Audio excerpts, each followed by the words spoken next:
कोहिनूर हीरा को चुनकर आप लोगों ने रखा। तो अगली बार जब मौका मिले तो घर का गली का कूड़ा साफ हो, उसके लिए जरूरी है कि उनको भी साफ कीजिए। जिस दिन से बांकीपुर का रिजल्ट आया है, आपने बिहार में इनकाउंटर, हाफ इनकाउंटर, गमछा देखकर गोली मारो, जाति देखकर गोली मारो, ये चर्चा आपने सम्राट चौधरी के मुंह से नहीं सुना होगा। लेकिन जिस दिन से परिणाम आया है उस दिन से आज तक समाचार पत्रों में सिर्फ इसकी चर्चा है कि बिहार में भाजपा की एनडीए की सरकार 25 लाख लोगों को रोजगार देगी।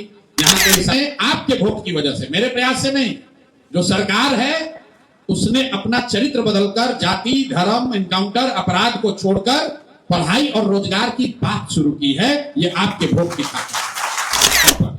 जिस दिन से परिणाम आया है उसके बाद से किसी भी गरीब के झोपड़े पर बांकीपुर में बुलडोजर जेसीबी नहीं चला है। आपने ईवीएम पर भाजपा के खिलाफ वोट देंगे तो यहां से लेकर मोदी जी तक वोट यहां दबाइएगा, तार मोदी जी तक झंझनाएगा। और आप देख रहे हैं कि पूरे देश में इसकी चर्चा चल। जिस भरोसे से आपने मुझे वोट दिया है, आपने अपना काम कर दिया। अब अगर उस भरोसे के मुताबिक मैं काम करूंगा तो आगे आपको बड़ा परिवर्तन दिखेगा। डीजीपी के यहाँ हमने एक मीटिंग बुलवाई थी और वहां पर जितने यहाँ आला पदाधिकारी हैं, ADJ law and order, ADG traffic, SP traffic, SP जितने हैं, उनके साथ हम लोगों ने कल एक बैठक की है। और बैठक का मुख्य बिंदु जो मैंने बताया, आपने सुना होगा, 3 है कि आने वाले 3 साल तो सुधार के लिए 2047 तक मोदी जी के विजन के लिए वेट नहीं करना पड़ेगा। अगले 3 महीने में आपको कुछ ना कुछ सुधार दिखना शुरू होगा। तो पढ़ाई को लेकर हमने 3 स्टेप प्रोग्राम जो बनाया है। पहला, हमने जो अभी जीतने के बाद सर्वे किया तो ये पाया कि बांकीपुर में 62% परिवार, करीब 60 से 62% परिवार ऐसे हैं जिनके बच्चे प्राइवेट स्कूल में पढ़ते हैं। ये देश में पहला ऐसा प्रयास है जहां एक विधानसभा के स्तर पर प्रतिनिधि के द्वारा यह वादा किया गया है कि कम से कम 10,000 परिवार से एक पढ़े लिखे बेरोजगारों को हम लोग जरूर नौकरी दिलवा देंगे। नौकरी सब आपको कर रहे हैं, नौकरी को लेकर, पढ़ाई को लेकर, सफाई को लेकर। अगर ये नहीं कर पाए तो आगे आपसे वोट मांगने नहीं आएंगे, फिर कभी चुनाव लड़ना। काफी देर से आप लोग बैठे हुए हैं। आभार शब्द कई बार इस्तेमाल हो गया दोनों ओर से। आपका आभार इसलिए नहीं कि आपने हमको वोट दिया है, आपने हमको वोट देकर विधायक बनाया है, इसके लिए हम आपके आभारी नहीं हैं।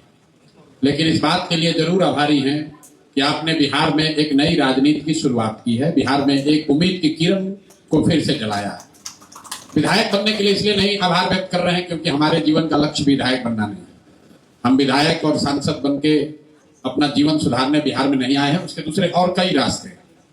अब बिहार में जिस प्रयास में हम लोग लगे हुए हैं उस प्रयास को आपने बल दिया है, उसमें आपने हौसला अफजाई की अपने वोट से, और बिहार में एक नई उम्मीद की किरण जगी है। उसके लिए निश्चित तौर पर आपका आभार व्यक्त करना ही है, इसलिए आज आए हैं और दिल से आपका आभार व्यक्त कर रहे हैं।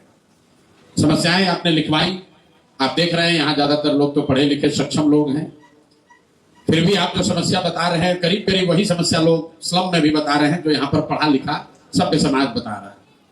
आप भी नाली गली से परेशान हैं, आप भी ट्रैफिक से परेशान हैं, आप भी सूखा नशे से परेशान हैं, आपके यहाँ भी चोरी भ्रष्टाचार हो रहा है। मोटे तौर पर किसी भी वार्ड में, ये मेरा 4 वार्ड अब खाली बाकी है, मैंने ये तय किया था कि अगस्त का जो महीना है, काम शुरू करने से पहले एक बार जीतने के बाद जाकर लोगों से घंटा 2 घंटा बैठकर सुनेंगे कि लोग क्या कर रहे हैं।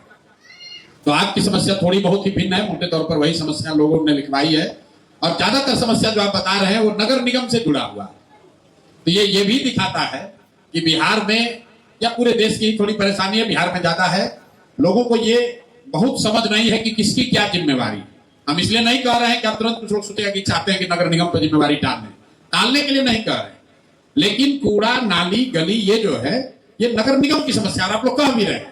और नगर निगम को विधायक नहीं चलाता है, सांसद नहीं चलाता है, नगर निगम को आपका वार्ड पार्षद चलाता है, जो यहाँ के एक कोहिनूर हीरा को चुनकर आप लोगों ने रखा।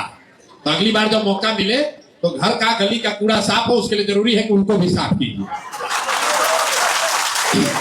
लेकिन जैसा कि मैंने आपको पहले कहा कि जो व्यवस्था देश में है उसी में काम करना है। तो मैं विधायक के तौर पर, आपके प्रतिनिधि के तौर पर यह नहीं कह सकता हूं कि भैया हमारा काम सिर्फ विधानसभा में जाना है। बहुत सारे लोग उत्साह में बात भी कहते हैं कि विधानसभा में जाकर मेरा आवाज उठाइए। उनको यह भी नहीं पता है कि बिहार में विधानसभा चलता ही 10 दिन है। अब अभी बंद है, नवंबर में चलेगा, 4 दिन खुलेगा, वो भी 1-2 दिन नहीं चलेगा। लेकिन प्रतिनिधि के तौर पर हमको मैं आपकी भावना समझ रहा हूं आवाज उठाने के लिए। उसके लिए जरूरी नहीं है कि हम उस बिल्डिंग में अंदर जाकर आवाज उठाएं। हम कैसे आपकी मदद कर सकते हैं, जो आपने समस्या बताई है उसका समाधान कैसे करेंगे, जो वादा किया है उस पर दूसरों से अलग कैसे उस पर अमल करेंगे, उस पर आए। उससे पहले मैं आपको ये बताना चाह रहा हूं कि आपने जो वोट दिया उसका असर क्या है। एक सज्जन ने उस बात को धीरे कुछ अन्य शब्दों में उठाया है। हमने कहा था कि अगर आप वोट देंगे, मेरा सबसे पहला मुद्दा था कि अगर आप वोट देंगे तो बिहार में नेतृत्व बदलेगा, कोई अच्छा आदमी सम्राट चौधरी की जगह बनेगा मुख्यमंत्री। अभी नेतृत्व तो नहीं बदला है, लेकिन नेतृत्व के बदलने की सुगबुगाहट आपको सुनाई दे रही हो। लेकिन महत्वपूर्ण यह है कि आपके वोट से वही सरकार, वही व्यवस्था, वही नेतृत्व, वही सम्राट चौधरी, लेकिन उसका चरित्र जरूर बदला। झूठा ही सही, दिखावे के लिए ही सही। जिस दिन से बांकीपुर का रिजल्ट आया है, आपने बिहार में इनकाउंटर, हाफ इनकाउंटर, गमछा देखकर गोली मारो, जाति देखकर गोली मारो, ये चर्चा आपने सम्राट चौधरी के मुंह से नहीं सुना होगा। आप लोग तो पढ़े लिखे लोग हैं, आपके अखबार पेपर आता है। तो बांकीपुर का रिजल्ट आया है, हमने काम शुरू नहीं किया है, हम तो अभी 2 दिन पहले शपथ लिए, और जैसा कि मैंने आपको बताया अभी तो वार्ड में घूम ही रहे। लेकिन जिस दिन से परिणाम आया है उस दिन से आज तक समाचार पत्रों में सिर्फ इसकी चर्चा है कि बिहार में भाजपा की एनडीए की सरकार 25 लाख लोगों को रोजगार देगी, यहाँ के सरकारी विद्यालय 11 बजे रात तक चलेंगे। मैं ये नहीं भ्रम में हूं कि ये सब हो जाएगा, लेकिन महत्वपूर्ण बात यह है कि पहली बार बिहार में आपके वोट की वजह से, मेरे प्रयास से नहीं, जो सरकार है उसने अपना चरित्र बदलकर जाति, धर्म, इनकाउंटर, अपराध को छोड़कर पढ़ाई और रोजगार की बात शुरू की है। ये आपके वोट की ताकत है, ये आपके वोट की ताकत है। अभी चरित्र बदला है, नेतृत्व भी बदलेगा, और 4 बरस अगर आप और हम ईमानदारी से काम किए तो सरकार भी बदलेगी। लेकिन मेरे भाई, चरित्र बदलना शुरू हुआ निश्चित तौर पर। जिस दिन से परिणाम आया है उसके बाद से किसी भी गरीब के झोपड़े पर बांकीपुर में बुलडोजर जेसीबी नहीं चला है। आपने नोटिस की बात की, किसी ने क्या 24 घंटे का नोटिस दिया है, वो अलग कहानी है। लेकिन कम से कम यहाँ सरकार जब जीत कराई नवंबर में, तो पहला काम किया कि जिन लोगों ने वोट दिया 10,000 रुपया लेकर, उन्हीं के झोपड़े पर बुलडोजर चलाया। कम से कम वो रुका, परमानेंट रुका रहेगा इसका हम गारंटी नहीं कर रहे हैं, लेकिन ये डर है। जो मैंने आपको कहा था कि अगर आप ईवीएम पर भाजपा के खिलाफ वोट देंगे तो यहां से लेकर मोदी जी तक वोट यहां दबाइएगा, तार मोदी जी तक झंझनाएगा। और आप देख रहे हैं कि पूरे देश में इसकी चर्चा चल रही है कि बांकीपुर एक ऐसा विधानसभा क्षेत्र है। आप पटना में रहते हैं, लोग पूरा देश जानता था, लोग पटना को जानता था, बांकीपुर को नहीं जानता था। पहली बार लोग बांकीपुर की चर्चा कर रहे हैं, प्रशांत किशोर की नहीं। ये कौन सा जगह है जहां मोदी जी के बॉस को लोगों ने पटक दिया? ये कौन सा जगह है जहां जातीय गठबंधन टूटा? ये कौन सा बिहार का इलाका है जहां लोग जाति, धर्म, पैसे, मुर्गा भात से ऊपर उठकर लोगों ने वोट किया? तो इसके लिए आपका आभार है, धन्यवाद है। इसका असर हो रहा है और आगे इसका उत्तरोत्तर और असर दिखेगा। अगर जिस भरोसे से आपने मुझे वोट दिया है, आपने अपना काम कर दिया, अब अगर उस भरोसे के मुताबिक मैं काम करूंगा तो आगे आपको बड़ा परिवर्तन दिखेगा। आपने जो समस्या लिखवाई है इस पर चर्चा करेंगे। अभी चूंकि मैंने आपको बताया करीब 20 बार हम ऑलरेडी घूम चुके हैं, तो कल ही हमने, आपने शायद कुछ लोगों ने समाचार में देखा होगा, डीजीपी के यहाँ हमने एक मीटिंग बुलवाई थी, और वहां पर जितने यहाँ आला पदाधिकारी हैं, ADJ law and order, ADG traffic, SP जितने हैं, उनके साथ हम लोगों ने कल एक बैठक की है। और बैठक का मुख्य बिंदु जो मैंने बताया, आपने सुना होगा, 3 है। आने वाले 3 साल में पटना में ट्रैफिक की समस्या को एक व्यवस्थित तरीके से टेक्नोलॉजी के प्रयोग से कैसे इसको सुधारा जाए, इस पर एक कार्य योजना बने।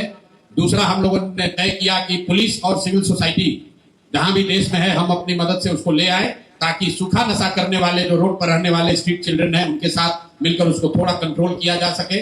और तीसरी बात, जो लोगों की यहाँ शिकायत है, जो ठेला, वेंडर, रिक्शा वाला, टेम्पो वाला, जिससे पुलिस वाले वसूली करते हैं, आप में भी किसी ने यहाँ बात उठाई है, उस वसूली को रोकने के लिए कल पहली बार डीजीपी ने आश्वस्त किया है कि आप हमको एरिया वाइज लिख कर दीजिए, निश्चित तौर पर वो वसूली रुकेगी। अगर नहीं रुकेगी तो थाना पर, जो भी थाना का इंचार्ज होगा, उस पर कार्रवाई करेंगे। तो ये चर्चा शुरू हुई है, कल से नहीं सुधरेगा, और कल से हमारे पास सुधारने का कोई मंत्र भी नहीं है। लेकिन जो मैंने आपको कहा था, पहली बार पटना में ट्रैफिक को लेकर, और जो यहाँ स्ट्रक्चरल प्रॉब्लम है, चाहे बोरिंग रोड हो, या जो फ्लाईओवर बनाने का तरीका है, पानी की बात है, जैसे आप अभी गंगा नमामि गंगे वाली बात बता रहे थे, जो जहां मिला वो सही कर दिया। आपको जानकर आश्चर्य होगा कि उस मीटिंग में डीजीपी ने बताया कि हमारे पास रोड सेफ्टी का 1000 करोड़ रुपया पड़ा हुआ है, जिसका उपयोग नहीं हो रहा है। ये पैसा कहां से आया है? जो आपको पुलिस वाला चार्ज करता है ट्रैफिक वायलेशन में, वो उसी सुप्रीम कोर्ट के आदेश से 1000 करोड़ का रोड सेफ्टी फंड पटना में है, सरकार को पता नहीं है, पुलिस वाले महात्मा में भी कह रहे हैं कि हाँ है, तो इसका इस्तेमाल तो किया जा सकता है। उसी पैसे के इस्तेमाल से इस चीज को हम लोगों ने कल बनाने का प्लान किया है। देखिए अगले 2-3 महीनों में इसमें हम कल चीफ सेक्रेटरी से बात हो रही है, इंटर डिपार्टमेंटल मीटिंग बुलाइए, क्योंकि इसमें ट्रांसपोर्ट डिपार्टमेंट भी है, पुलिस भी है और भी कई विभाग है, जिनको मिलाकर एक कार्य योजना बने कि आने वाले 2-3 साल में पटना के ट्रैफिक की स्थिति को बेहतर किया जा सके। सूखा नशा पर भी आपको काम होता हुआ दिखेगा। और जो मैं आपको बता रहा हूं कि जो वेंडर्स हैं, एक ये तो हो नहीं सकता है कि पुलिस वाला पैसा न ले उससे, लेकिन कोशिश होगी कि जो ऑर्गेनाइज्ड एरिया है, जहां पर पुलिस वाला थाना वाला पैसा लेकर ठेला वेंडर को लगवा देता है, सब्जी बेचवा रहा है, गलत काम करवा रहा है, तो उस पर रोक लगाने के लिए वार्ड वाइज एक रिपोर्ट हम लोग डीजीपी को दे रहे हैं। मैं सिर्फ ये आपको उदाहरण दे रहा हूं, कल ये मेरा काम का पहला दिन था। तो ऐसे हम लोग हर डिपार्टमेंट के साथ बैठकर काम करेंगे, सुधार होगा। तो सुधार के लिए 2047 तक मोदी जी के विजन के लिए वेट नहीं करना पड़ेगा। अगले 3 महीने में आपको कुछ ना कुछ सुधार दिखना शुरू होगा। जो समस्याएं आपने लिख कर दी हैं, कुछ 2, 4, 5, 10 दिन में एड्रेस होगा, कुछ शायद 1-2 महीना लग जाए, किसी में 6 महीना भी लग सकता है, लेकिन आपका अधिकार है। आप हमारे यहाँ या हमारे कार्यालय में, जो लड़के बोल रहे थे वो हमारे कार्यालय में 24 घंटा उपलब्ध हैं। आप उनसे जवाब पूछ सकते हैं कि भैया आपसे बात हुई थी, उस दिन प्रशांत जी आए थे, आप पर उस पर काम क्या हुआ। इसके अलावा हमने जो आपको 3 वादा किया था, पहला वादा किया था कि विधायक के तौर पर, प्रतिनिधि के तौर पर आप ये निश्चिंत हो जाइए कि हमसे जुड़े हुए किसी मामले में 1 पैसे का भी चोरी, भ्रष्टाचार, कमीशनखोरी नहीं होगी। तो ये आपको कैसे पता चलेगा कि चोरी बंद हो गई? तो चोरी बंद होने के लिए हमने जो अभी अपने लिए मापदंड तय किया कि आप संभ्रांत लोग हैं, लेकिन बांकीपुर में जो सबसे गरीब लोग रहते हैं, वहां सबसे बड़ी समस्या है राशन की और 1100 रुपया पेंशन की। तो हम लोगों ने तय किया है और मैंने जाकर वार्ड वाइज आश्वस्त किया है लोगों को कि बांकीपुर में अगले 3 महीने में छठ आते आते कोई ऐसा परिवार नहीं होगा जिसकी पात्रता है और उसको राशन कार्ड न मिले, या राशन कार्ड बनाने के लिए 4 से 5 हजार रुपया घूस देना पड़े। किसी को 1 पैसा घूस नहीं देना पड़ेगा, सबको राशन कार्ड निश्चित मिल जाएगा। दूसरा जो मैंने लक्ष्य रखा है और जिसको मैंने रिपीट किया है कि बांकीपुर बिहार का पहला ऐसा विधानसभा होगा जहां राशन कार्ड पर पूरा 5 किलो अनाज मिलेगा। अभी विधायक एमपी जो चोरी करते हैं उसकी वजह से 3.5 किलो या 4 किलो अनाज ही मिलता है।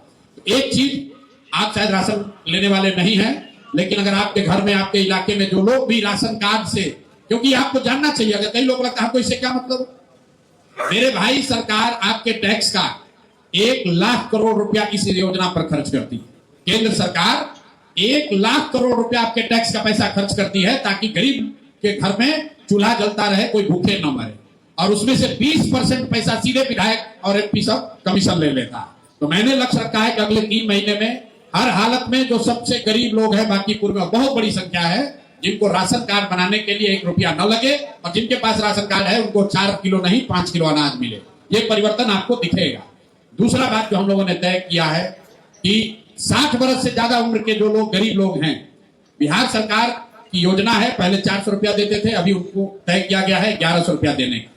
वो पैसा नहीं मिल रहा, या जिसका बनाता है उससे पैसा लेता है, 5,000-7,000 रुपये घूस लेता है। तो दूसरा लक्ष्य जो मैंने अपने लिए तय किया है कि हर गरीब के घर में, जिसके यहाँ भी 60 साल से ज्यादा उम्र के लोग हैं, उनको हर हालत में प्रति माह बिना किसी हैसल के, बिना किसी घूस के 1100 रुपया जो उनका हक है वो पेंशन उनको मिलने लगेगा। तो ये 2 चीज आपको सीधा दिखेगा। नली गली में जो चोरी है वो ज्यादा नगर निगम की चोरी है, तो वो सीधे हमसे नहीं जुड़ा है, लेकिन उसमें भी चोरी रुकेगी। जो पदाधिकारी हैं यहाँ पर, उन लोगों की बैठक बुलाई जा रही है, उसमें आपको सुधार दिखेगा। एक जो मेरा बड़ा महत्वाकांक्षी जो मेरा प्रयास है, मैंने ये कहा है कि पढ़ाई जरूर हो जाएगा, रोजगार जरूर हो जाएगा। पढ़ाई को लेकर हमने 3 स्टेप प्रोग्राम जो बनाया है। पहला, हमने जो अभी जीतने के बाद सर्वे किया तो ये पाया कि बांकीपुर में 62% परिवार, करीब करीब 60 से 62% परिवार ऐसे हैं जिनके बच्चे प्राइवेट स्कूल में पढ़ते हैं। और मध्यम वर्गीय अच्छे परिवार के लोगों की भी ये शिकायत है कि स्कूल के मालिक लोग भी बैठे हैं कि स्कूल वाले पैसा बहुत ले रहे हैं, कुछ लोगों ने डोनेशन लेने की शिकायत की, लेकिन सबसे बड़ी शिकायत है कि हर साल वार्षिक डेवलपमेंट फीस के नाम पर जो स्कूल वाले 10,000, 15,000, 20,000 रुपए तक ले रहे हैं, उसको लेकर लोग बहुत परेशान हैं। तो ये हमने तय किया है अपने लिए कि नवंबर दिसंबर आते आते बांकीपुर क्षेत्र में जितने भी प्राइवेट विद्यालय हैं उनके साथ बैठकर यह सुनिश्चित किया जाएगा कि अगले सत्र में, मतलब जनवरी से जो सत्र शुरू हो रहा है या मार्च से, आपके बच्चे जो प्राइवेट स्कूल में पढ़ रहे हैं हर हालत में उनका स्कूल फीस और डेवलपमेंट फीस इस साल के मुकाबले कम कर दिया जाएगा। ये सुनिश्चित कराना मेरा काम है। उसके लिए चाहे जो करना पड़े। आपके बच्चों का फीस और स्कूल डेवलपमेंट एनुअल फीस जो लगता है, डोनेशन जो लोग ले रहे हैं, वो निश्चित तौर पर वो सस्ता हो जाएगा। अगले साल से अपने बच्चों को पढ़ाना आपको बांकीपुर के प्राइवेट स्कूल में आज के मुकाबले सस्ता होगा। इसके अलावा 40% ऐसे लोग परिवार हैं जिनके बच्चे सरकारी विद्यालय में पढ़ते हैं। तो सरकारी विद्यालयों को लेकर मैंने ये वादा किया था कि आने वाले 1 साल में, मतलब अगले साल दशहरा तक, मोटे तौर पे अगले साल दशहरा तक बांकीपुर में जितने सरकारी विद्यालय हैं उनका असेसमेंट करके उनमें गुणात्मक सुधार नहीं, गुणात्मक सुधार अगर नहीं हुआ तो हमारी जिम्मेवारी है, जिनके भी बच्चे सरकारी स्कूल में पढ़ रहे हैं वो परिवार अपने बच्चों का एडमिशन प्राइवेट स्कूल में करा पाएंगे। उसके फीस की चिंता प्रशांत किशोर पर छोड़ दीजिए, अपने प्रतिनिधि पर छोड़ दीजिए। हर हालत में उनके बच्चों के पढ़ाई की व्यवस्था हो जाएगी। लक्ष्य यह है कि अगले साल तक बांकीपुर को बिहार का पहला विधानसभा बनाया जाए जहां कोई परिवार ऐसा ना हो जिसके बच्चे के पढ़ाई की व्यवस्था ना हो। यह निश्चित तौर पर अगले साल तक हम लोग अचीव कर लेंगे। एक बात, अभी बच्चा जी ने कहा कि जितना उम्मीद था उतना आपने वोट नहीं दिया। मैं ऐसा नहीं मानता हूं। मुझे ऐसा लगता है कि मुझे जितनी उम्मीद थी उससे ज्यादा आपने वोट दिया, इसलिए क्योंकि मैंने आपके लिए कोई काम नहीं किया, मैंने बांकीपुर में कोई प्रयास नहीं किया है। और आप में से ज्यादातर लोग हमको व्यक्तिगत तौर पर नहीं जानते। सब लोग मोबाइल पर ही देखा है, भाषण सुना है और एक विश्वास के आधार पर आपने वोट दे दिया। तो आपने हम पर भरोसा किया है, तो सूद के तौर पर हमने लौटने के बाद जो पहली घोषणा की है, जिसकी चर्चा मैंने चुनाव से पहले वादे के तौर पर नहीं किया था, मैंने नौकरी देने का वादा नहीं किया था, लेकिन अपने दोस्त मित्र जितने हमारे जानने वाले देश दुनिया में लोग हैं उनके साथ मिलकर हमने जो योजना बनाई है कि बांकीपुर में अगर आपके बच्चे पढ़ लिख कर बेरोजगार बैठे हैं तो आप उनका सीवी, उनका बायोडाटा हमको दे दीजिए। हर हालत में उनको उनकी योग्यता के अनुसार प्राइवेट नौकरी दिला दी जाएगी। ये देश में पहला ऐसा प्रयास है जहां एक विधानसभा के स्तर पर प्रतिनिधि के द्वारा यह वादा किया गया है कि कम से कम 10,000 परिवार से एक पढ़े लिखे बेरोजगारों को हम लोग जरूर नौकरी दिलवा देंगे। नौकरी सरकारी नहीं होगी क्योंकि सरकार भाजपा की है, प्राइवेट नौकरी होगी लेकिन योग्यता के अनुसार होगी। ऐसा नहीं है कि आपका लड़का कंप्यूटर इंजीनियर है और उसको हम SIS में कहेंगे कि जाके गार्ड हो जाओ। कुछ लोग ये भी यूट्यूब पे चला रहे हैं, भाजपा वाले लोग बेचारे बहुत परेशान हैं। तो अरे भैया तो नौकरी का कंसल्टिंग कंपनी खोल दी है। किसी ने अच्छा जवाब दिया, कह रहे भाई तुम ही खोल दो, तुम ही कमीशन लेकर नौकरी दिलवाओ, लेकिन दिलवाओ तो सही भाई। देखिए 10,000 लोगों को नौकरी मिलने से पूरा बिहार नहीं सुधर जाएगा, लेकिन इसका असर देखिए कि भाई साहब दूसरे कभी कोई विधायक है जो कह रहे हम 25,000 देंगे। कल से यहां पटना में बिहार सरकार जॉब फेयर ऑर्गेनाइज कर रही है, ज्ञान भवन में लक्ष्य रखा है 25,000 आदमी को नौकरी दिलवाना। एक बार अगर अगले 2 साल में 1 साल में मैंने 10,000 लोगों को यहां से नौकरी दिलवा दिया, निश्चित जानिए कि 242 विधायक उनको उनके क्षेत्र में जनता दौड़ा कर मारने वाली है। या तो नौकरी दिलवाओ और नहीं तो कुर्सी छोड़ो। टाइम्स ऑफ इंडिया ने देश में लेख लिखा इस पर कि अगर विधायक के स्तर पर एक विधानसभा क्षेत्र से 10,000 लोगों को नौकरी मिल जाए तो पूरे देश में 5 करोड़ लोगों को रोजगार मिल सकता है, 5 करोड़ लोगों को नौकरी मिल सकती है। तो ये बड़ा प्रयास हम लोग बांकीपुर में कर रहे हैं। निश्चित तौर पर इसका असर आपको 1 साल 1.5 साल में बांकीपुर के साथ साथ बिहार में भी दिखेगा। तो जो रूटीन समस्या है उसमें जरूर सुधार होगा, लेकिन ये 2 बहुत महत्वाकांक्षी प्रयास मैं बांकीपुर में करना चाहता हूं कि यहाँ एक तो करप्शन बंद हो, दूसरा सबके बच्चों के लिए पढ़ाई हो और जो पढ़े लिखे लोग हैं उनके लिए रोजगार हो। किसी ने कहा महिला के लिए भी रोजगार होना चाहिए, बिल्कुल होना चाहिए। तो बहुत आगे बढ़कर वादा नहीं करना चाहते हैं।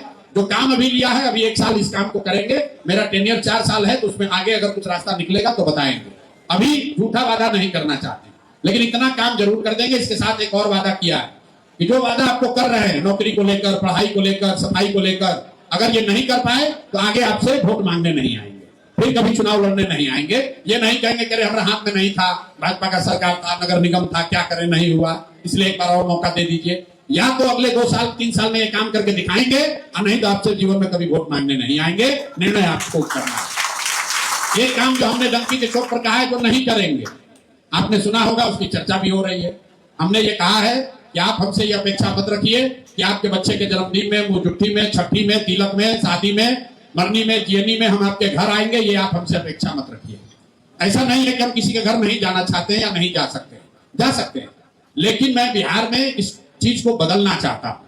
जैसे चुनाव से पहले आपसे आग्रह किया कि आप जाति, धर्म, दल, नेता को छोड़कर अच्छे आदमी को जिताइए, उसी तरीके से आपको यह समझने की जरूरत है कि प्रतिनिधि का काम आपके घर में आकर केक खाना, पूरी दुनिया खाना नहीं है। बिहार में इसी को लोगों ने प्रतिनिधि की योग्यता का पैरामीटर बना दिया। कहता है काम तो नहीं करते हैं लेकिन सबके घरे घर उपलब्ध रहते हैं, शादी ब्याह न्योता हकारी करते हैं। तो प्रतिनिधि भी जो है वो सुबह से लेकर शाम तक 45 को 40 को न्योता हकारी ही करता। अब बताइए, आपसे वोट भी लिया, आपके घर आके मिठाई पूरी दुनिया भी खाया, 4 बरस आपको लूटा भी, अब फिर आके वोट भी लिया कि देखो आए थे ना तुम्हारे यहाँ बेटा के शादी में, अब लोग इसी को वोट भी दे रहा है। तो बांकीपुर में आपने एक अच्छा काम किया है वोट देकर, तो इस चीज पे भी आप सुधार कीजिए ताकि लोग समझे कि प्रतिनिधि का काम आपके बेटे के जन्मदिन में आना नहीं है, आपके बेटे के लिए पढ़ाई हो वो व्यवस्था बनाना है। आपने प्रतिनिधि इसलिए चुना है कि आपके इलाके की स्थिति सुधरे, वहां सफाई हो, वहां पर सड़क हो, नाली गली हो, आपके बच्चों के लिए पढ़ाई हो, उसके लिए रोजगार हो। इसके लिए नहीं चुना है कि हम आपके घर बैठ के रोज पूरी दुनिया खाएं और फोटो खिंचवा कर कहे अच्छा विधायक जी तो हमारे घर आते हैं। इसलिए मैंने कहा है कि आप ये अपेक्षा मत रखिए कि हमको रोज घरे बुलाइएगा और हम आपके घर आएंगे। हम आपके घर आए या ना आए, आपके बच्चों के लिए, बांकीपुर के बच्चों के लिए पढ़ाई और रोजगार निश्चित करा देंगे। और किसी भी अफसर का यहाँ हिम्मत नहीं पड़ेगा कि साल भर के बाद, साल भर का समय दीजिए, लोग अपने आप चोरी करना बंद करेंगे। मैंने कहा है कि अगली बार से सब पूरे बांकीपुर को ये मैंने आग्रह किया है कि जब आप किसी काम की शिकायत करते हैं, जैसे आपने किया, उसके साथ साथ हमको उस अफसर का नाम भी लिख कर दीजिए, नंबर, जिसने काम नहीं किया। उसका बड़ा फायदा है। काम तो हम आपका कराएंगे ही, उस अफसर का भी क्लास लगाएंगे ताकि आगे से अफसर में डर हो कि बांकीपुर की जनता ने अगर फोन किया है, बांकीपुर की जनता का काम है, नहीं करेंगे तो काम तो करना ही पड़ेगा, हमारी नौकरी पर भी आफत आ सकता। इस चीज को करने से भी सुधार होगा। जो भी आप समस्या बता रहे हैं, कोई ऐसी समस्या नहीं है जिसके लिए सरकार ने व्यवस्था नहीं बनाई है। कार्यपालक अभियंता है, सड़क का, बिजली का, पानी का, सफाई का, सबका अधिकारी है, वो काम नहीं करता। मैंने जैसे आपको बताया, रोड सेफ्टी के लिए 1000 करोड़ रुपया जमा किया गया, लेकिन बैठा हुआ छोड़ो भाई, क्या फर्क पड़ना है, हेलमेट नहीं पहने उससे वसूल लिया, लेकिन वसूलने के बाद जो काम करना था उस पैसे से वो नहीं किया। तो मेरा बांकीपुर की जनता से आपसे आग्रह है कि अगली बार से जब आप शिकायत करें तो ये भी बताएं कि किस पदाधिकारी ने, किस आदमी ने आपकी बात नहीं सुनी, ताकि आपकी समस्या के साथ साथ उस समस्या को बनाने वाले, क्रिएट करने वाले अफसर का भी सफाई किया जाए, तभी यहां पर सुधार होगा। अब आपसे अंतिम बात ये कह रहे हैं, आपने अपना काम कर दिया, अब ज्यादा आप उद्वेलित मत होइए, इत्मीनान से जाइए, घर पर बैठिए, काम जो जीवन चल रहा है चलाइए। आपने अपना कठिन काम कर दिया, आपने जातियों में बंटकर वोट नहीं दिया, आप हिंदू मुसलमान नहीं बने, आप पैसे पर वोट नहीं बेचे, आपने अपना काम कर दिया। अब 4 बरस हमको काम करने दीजिए, आपको निश्चित तौर पर सुधार दिखेगा। और सुधार 3 महीने में दिखेगा, 3 महीने से ज्यादा नहीं, 3 महीने से ही आपको सुधार दिखने लगेगा। यहाँ काम करने के तरीके में, जो अधिकारी पदाधिकारी है उसके रिस्पॉन्स के तरीके में, योजना के तरीके में आपको फर्क दिखेगा। विधायक की जो क्षमता है उससे आगे बढ़कर भी जो करना होगा वो किया जाएगा, आप चिंता न करें। आपने मुझे सिर्फ विधायक नहीं बनाया है, एक उम्मीद से एक जगह पर बैठाया है। लोग बता रहे भैया नहीं, हम तो आपको बिहार सुधारते हुए देखना चाहते हैं। जो आदमी जिसको कोई लेना देना नहीं बांकीपुर से, हम मधुबनी से आ रहे हैं, कल लखीसराय में थे, लोग यही कह रहे भैया हम लोग आपको देख रहे हैं। वो हमको नहीं देख रहा है, वो बांकीपुर में हम क्या कुछ कर पाते हैं इसको देख रहा है। तो ये बड़ी जिम्मेवारी आपने कंधे पर रखी है। मेरा विश्वास है कि आपके सहयोग से इसको हम लोग करेंगे, अच्छा ही होगा, आपको घबराने की जरूरत नहीं है। एक बार बोलिए जय बिहार। और अगली बार थोड़ा ज्यादा घर से निकलकर वोट दीजिए। हमारे खिलाफ भी वोट देना है, उसके लिए भी तो निकलना तो पड़ेगा। यहाँ एयर कॉलेज में वोट देने नहीं निकलते हैं लोग। अब 18 को 20 को बूथ है तो 25% वोटिंग होगा, तो वोट देने जरूर निकलिए, तभी सुधार होगा। बहुत बहुत धन्यवाद।